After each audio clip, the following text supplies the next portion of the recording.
the President of the United States of America, Donald J. Trump.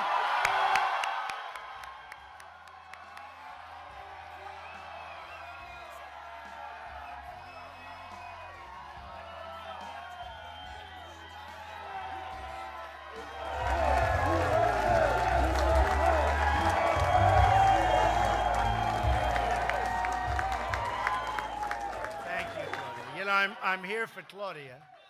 She has been incredible in Congress. She's helped us so much. She is just a wonderful person. She said, could you possibly come up to this community that, as you know, I know very well because I have a lot of friends here. I'm looking at all the faces. I think I know about a third of them, maybe a little bit more. And I just want to thank you very much for all you've done. And hopefully we put Claudia right over the top where she belongs. I think she's... Yeah. I don't think she's going to have any problem. But, you know, I look at this area in the state. Ed Cox is here, by the way, a great friend of mine. Where's Ed? Ed, what are you doing back there? What are you doing back there? Thank you, Ed, for being here. New York Republican State Committee, and I think it's doing okay, right? You know, considering the fact that we have the highest taxes in the nation in New York, and we should have no taxes, if Andrew Cuomo, if he took over and if he, now think of it, if they would have allowed a little bit of fracking and taken some of the richness out of the land, which, by the way, is being sucked away by other states, you know, they don't have state lines underground. You know what that means? That means it just goes down, down, down. We don't get it. You look at what's happened in Pennsylvania with the money they've taken in. You look at what happened in Ohio with the money they've taken in. They're fracking, they're drilling a little bit, they're creating jobs. And this place, it's just so sad to see it. And we had the potential to do it better than anybody, and it's dissipating. It's dissipating. Because that stuff flows. Do you understand that? It flows. And they probably have those little turns. You know, they make the turns at the border. It goes like this, right? And all of a sudden, someday, you're not going to have that underground maybe so much, and it's a shame. Because you could have had no taxes. You could have had the lowest taxes instead of the highest taxes. And it's very sad to see what's happened with New York. I was actually thinking of running for governor, but then I decided. You remember, right? No, I was serious. I was thinking because I said with some the use of brain power and common sense. You people could have had a boomtown up here. This could have been Boomtown, USA. You know, you have among the richest in the United States of sitting under your land and you don't take it, and other people are taking it, meaning other states are taking it. And I said to myself, I think maybe I'm going to consider running for governor very strongly. And then I decided to run for president instead. And that worked out. I want to thank Shel Farley. Where's Shel? She's around here someplace. Good luck. I know I see you on television a lot. You're working hard. I think you have like 3 different parties. I don't think Ed's too worried about that, right? You're okay with that, Ed, right? She's got the Conservative Party also. And I've watched you, and I know you're really working hard. And honestly, on the merits, you should win. You know, I know your opponent very well. She's been up to my office looking for campaign contributions over the years. And she's very aggressive on contributions, but she's not very aggressive on getting things done. And because she hasn't gotten very much done. If anything, has she gotten anything done? No. One bill. One bill to rename a post office. You just go in and fight. You may see some big changes. You may see some things happen. You know, they saw it in my election. Of course, I felt I was going to win. We're having these massive crowds. And a lot of people that traveled with me, I'll never forget, there was a certain show on television. And the 2 people that truly, these were reporters, they truly hated your favorite president. Hated. They hated. And they were watching a speech. I was making a speech. We had 25,000, 30,000 people in this massive auditorium, stadium, actually. And they looked at each other. They just looked. They said, do you believe this? They were not happy. That was the day before. And then the day of the election, they said, you know, I guess that's the way it goes. But I felt all you had to do is see the enthusiasm. So, Shell, I can say this. You may surprise a lot of people. You may surprise, because people know it's wrong what's going on.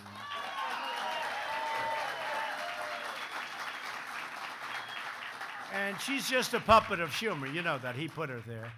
I've never seen anybody like this. Your opponent, okay, your wonderful opponent, was the most pro-gun person that you've ever seen. The day she got that given position, she all of a sudden became like anti, like 100%. So people get it. I found that. You know, in the campaign against crooked Hillary, I found that people, oh, it's true. Yeah. I found that people get it. So I just wanted to, so I wish you luck, and Ed, keep up the good work. You're doing really well. You vote for somebody other than our fantastic Claudia. You're voting for higher taxes. They want to raise your taxes. They want to actually end these massive tax cuts that everybody in this room has gotten, that have been so popular, that have really made our economy the strongest it's ever been in the history of our nation. This is the strongest economy we've ever had, with the best jobs market. So they want to raise your taxes. They want to open your borders. You know, they want to open borders, okay? They want those borders to be open so nice and wide, let everybody flow in. And they think they're going to be Democrats, right? They probably are, maybe, who knows? They might not, but they want them to come, and that's one of the reasons. I really believe that's one of the reasons, because a lot of other reasons don't make a lot of sense. But they want open borders. They don't mind crime, because it comes with open borders, so obviously they don't mind crime.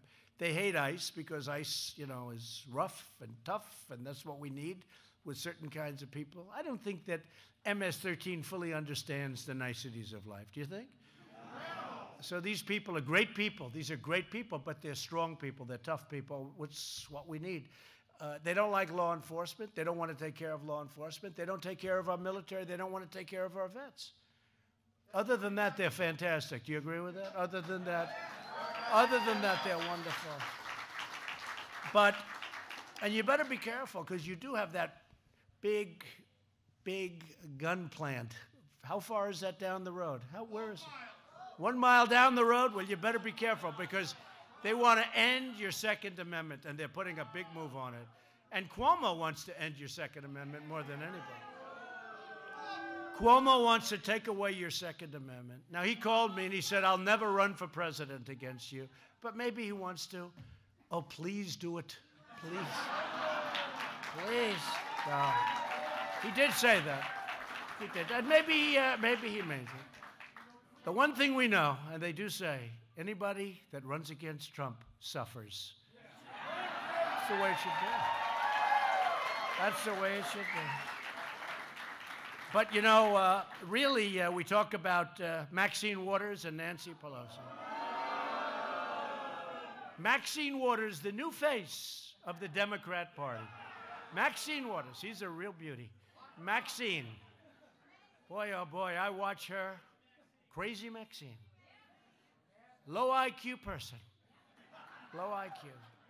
And this is really what is steering, to a certain extent, the Democrats. I mean, she gets up and she wants people to be violent. She wants people to attack if they happen to be on our side, which is now turning out to be, don't forget, 306 to 223.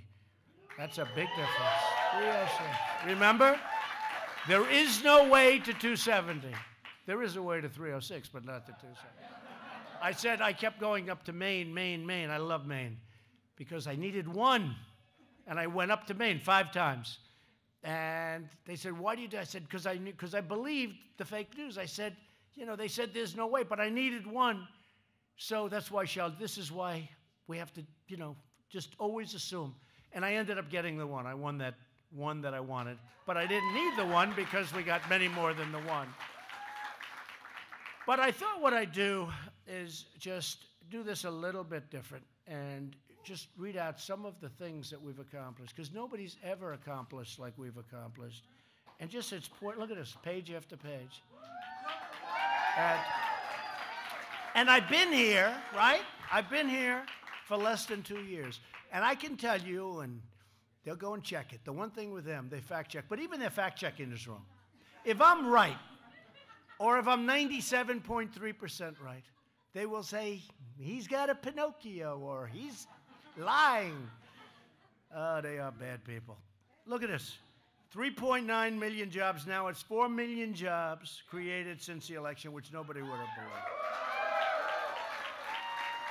Here's one that you should use all the time. More Americans are now employed than ever recorded before in our history. Right? So we have the highest employment in history. Think of it, the highest employment in history. Manufacturing jobs growing at the fastest rate in more than 3 decades. We've created more than 400,000 manufacturing jobs since my election. Now, you heard we weren't going to do manufacturing anymore, right?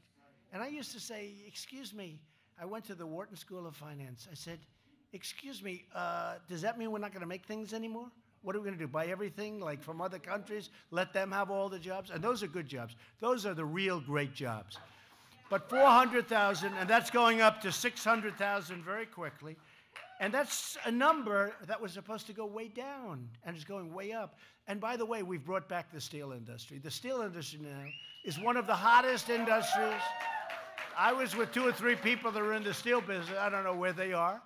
But, and this is a great reception, by the way. We appreciate it. But a few people in the steel industry were saying how incredible the business is. They never thought this would happen again. And it's become a great industry. And, you know, steel isn't like other industries. We need steel. You need it for defense, so we need aluminum, which is doing great. Economic growth last quarter hit 4.1. Everybody said the most you're going to do is 2. It was 1.2 when I started. 1.2. And I'll tell you, it was 1.2 and heading south. It was going down. It was regulations that did it initially. And now it's regulations and the big tax cuts. So it's really, new unemployment claims recently hit, think of that, a 48-year low. Okay? African American unemployment, you've heard this, has just achieved the lowest level ever recorded. Ever recorded. Asian American unemployment rate achieved the lowest level ever recorded. Women unemployment rate, only 65 years. Sorry about that. Lowest in 65 years. Asian unemployment, the lowest ever recorded. You know, here's a good one. Lowest unemployment rate ever recorded for Americans without a high school diploma. How's that? Is that a good one? Right? That's a good one.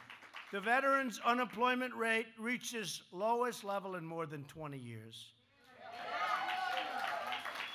Almost 4 million Americans have been lifted off food stamps since our election. You know what that means? That means they went out and they have a great job. They have jobs. The pledge to America's workers has resulted in employers committing to train more than 4.2 million Americans. That number is now up to 5 million Americans. And we're committed to vocational education. You know, I went to school, and I remember going to school as a young guy, and I'd be a nice student, and we had good students. We had some people that weren't good students in the class. They were terrible students. But they could blindfolded take apart a motor or an engine. They could do things that we never even thought about doing. They had a great aptitude. I say vocational is very important. They had this great talent, yet they were lousy students, so we have to remember that.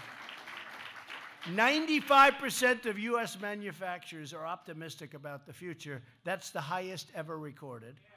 Signed the biggest tax cut and reform in history.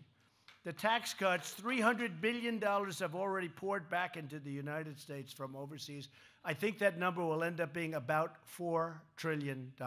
This is money that would have never come back to us. You saw Microsoft is bringing back $230 billion. I had dinner the other night with Tim Cook, who's fantastic, and they're spending a tremendous amount of money in the United States. And I asked him, would you have done it without our tax reform and our tax plan? He said, no, we wouldn't have done it.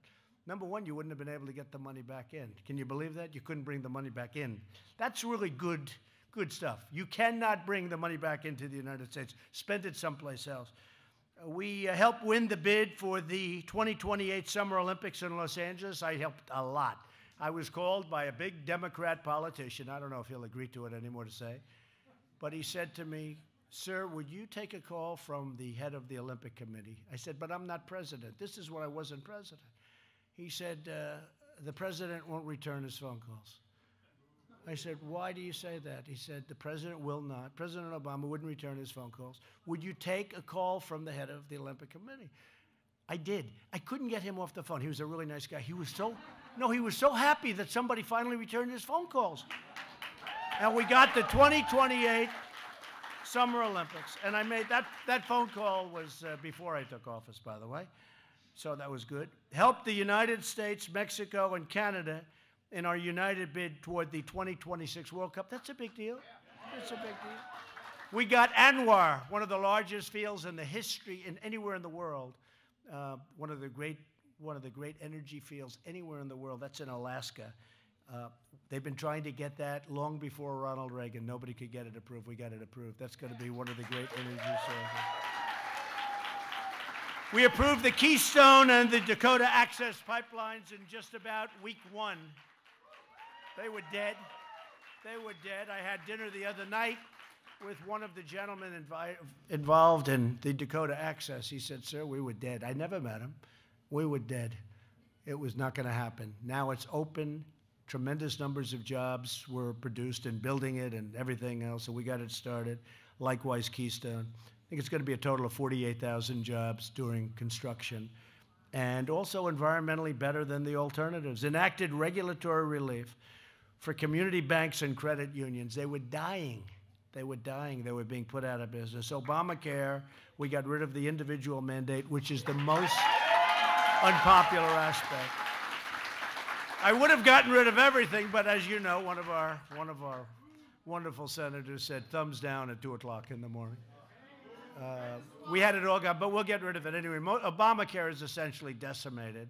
We've also come, and you know, once you get rid of the individual mandate, which we've done, that really was the end of Obamacare. But we've also helped where people that are still stuck on Obamacare, we're trying very hard to keep their rates down. You know what I'm talking about. You know, people are shocked that we've kept their rates down. And the increases have been much less than people were projecting that they'd be because of what we've done, not because of what they would have been 30, 40. They were 120% when I was running for office. But we've worked very hard on that, Secretary Azar. I had something passed called Right to Try. Does everyone know what that is? You don't want to know, in a way. That's when you're really sick, you're terminally ill, and we have potentially a great cure, but it's going to take 5 years to get it approved in FDA or wherever. And we get the people now are allowed to go and try those things, which may work and they may not work. But people, if they didn't have money, they stayed home. They had no hope. And if they did have money, they'd travel all over the world to try and find a cure. We have some cases. I'm very proud of it. They couldn't get it approved. This has been going on for 30 years. Right to Try. Think of it. It's a great name. Right to Try. Right to Try. Maybe it's going to work. Maybe it's not. So now if you have some kind of an illness, you're terminally ill, you're very, very sick, you have the right to try a potential cure. And it's good in a lot of ways. You also learn whether or not it works. You know, I mean, what's a better sampling? But you try, and people are really happy about that. I'm very proud of that. My administration is providing more affordable health care options, so we're opening up many different options for health care, and we have association health plans, we have short-term duration plans, we have all sorts of plans coming out. Many of them are already out. Some just literally got out over the last week, so I think it's going to be something great. We have clean coal exports have increased 60% last year, clean coal, which is one of our big assets that we weren't allowed to use for our miners. You remember Hillary with the coal, right? Sitting with the miners at the table. Remember, that wasn't so good for her. So the people of West Virginia and all over, you look at Wyoming, you look at so many different places where they just, Pennsylvania, where they loved what we did. And it's clean coal, and we have the most modern procedures, but it's a tremendous form of energy in the sense that in a military way, think of it, coal is indestructible. You can blow up a pipeline, you can blow up the windmills, you know, the windmills, boom, boom, boom. Bing, that's the end of that windmill. If the birds don't kill it first. The birds can kill it first. They kill so many birds. You look underneath some of those windmills, it's like a killing field of birds. But, you know, that's what they were going to. They were going to windmills. And, You know, don't worry about when the wind doesn't blow. I said, what happens when the wind doesn't blow? Well, then we have a problem. Okay, good. They were putting them in areas where they didn't have much wind, too. And it's a subsidy. You need subsidy for windmills. You need subsidy. Who wants to have energy where you need subsidy? So the coal is doing great. American oil production recently reached an all-time high in our history, and it's going higher. We're now the #1 in the world in that category. We're #1 in the world. Nobody ever thought they'd see that, but we opened it up in a very environmentally friendly way. United States is a net neutral gas exporter. Think of that. And we have we're neutral, now we're going positive. We were even, now we're going to be very positive. On natural gas, we're exporting natural gas at a level that we've never done before. And we're using it at a very high level. Withdrew the United States from the job-killing Paris Climate Accord. That was another beauty. That was a beauty. We signed landmark VA accountability legislation and passed VA choice. So for 40 years, they've been trying to get these things.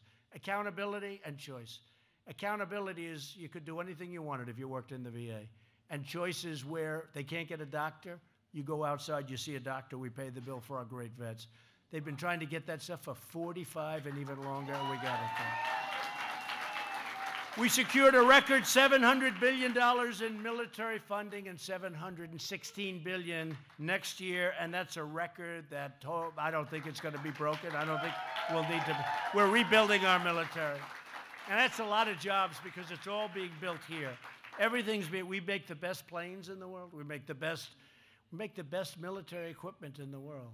Missiles and everything. We make the best equipment in the world. We make it here. So we have 700, 716. Taking first steps to establish a space force, which we need. Confirm more circuit judges. We confirm more circuit court judges than any new administration, and by the time we finish, we're going to have more circuit court judges than any administration in history.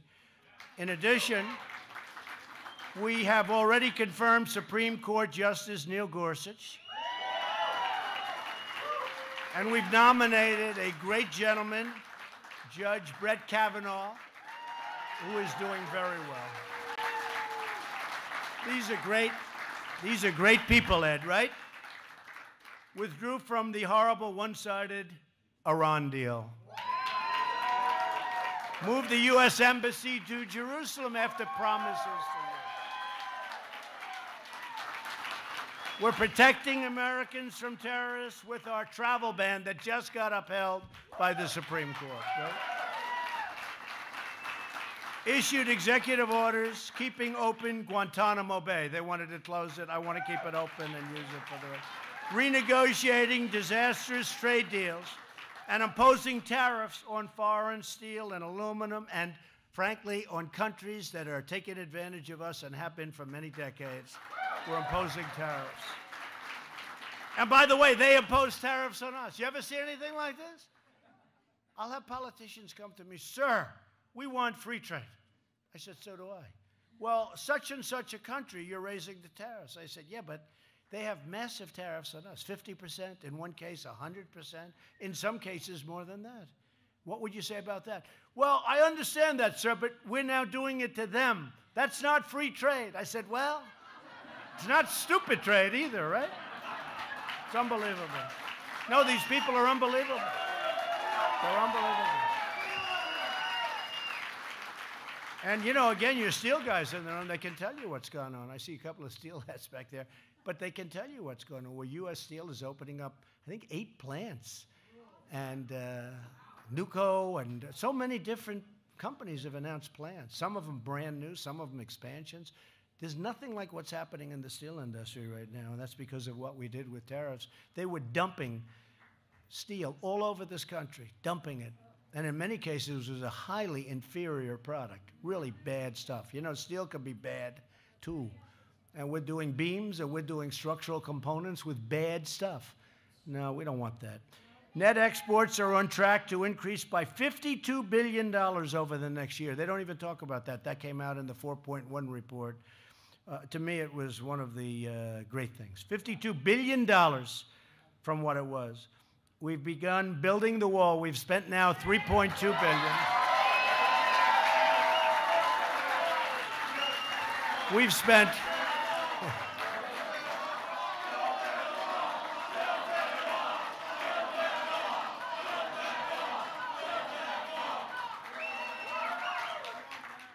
We've spent 1.6, and we're spending another 1.6, and now we're asking for $5 billion, and it's all happening. We're up in California and San Diego and various other places. We've got a stretch of 80 miles that's just starting. We're doing well with it, but we're having very little help from Congress, in particular from the Democrats in Congress, because they're just obstructionists. Most of them voted for a wall 10 years ago, 12 years ago. They voted. But they're just a bunch of obstructionists. You know, I have 400 people that haven't been approved. These are great people, like yourselves. They gave up their jobs in order to work in government, and they're going every ounce of time. They're delaying it and obstructing. You know, their whole campaign is resist, and our campaign is make America great again. There's a big difference. Big difference. That's why, I mean, even beyond Claudia, I think Claudia is going to do great. You got to help her. You got to make sure, because she's running against somebody that's a total puppet of Nancy Pelosi.